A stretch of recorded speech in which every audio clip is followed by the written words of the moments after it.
light shone down and glanced over seas of corn and lustrous gardens alift and right.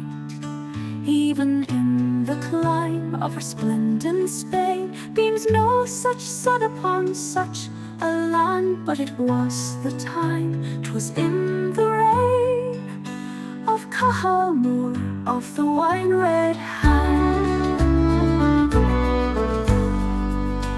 Anon stood nigh by my side a man of princely aspect and port sublime.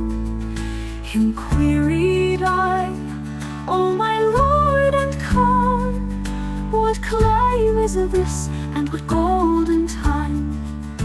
When he, "The clime is a clime to praise, the clime is Erin's the green and land, and it is the time, these be the days of Cahal Mór of the wine-red hand."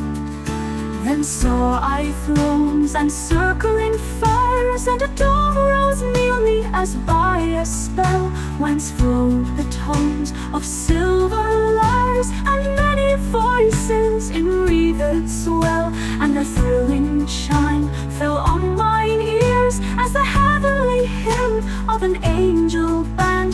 It is now the time, these be the years of Cahal Mór of the wine-red hand.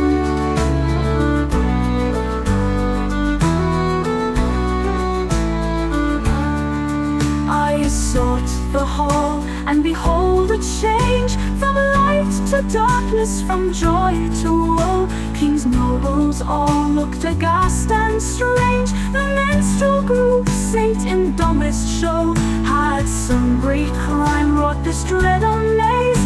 This terror none seemed to understand. 'Twas then the time, we were in the days of Cahal Mór of the wine-red hand.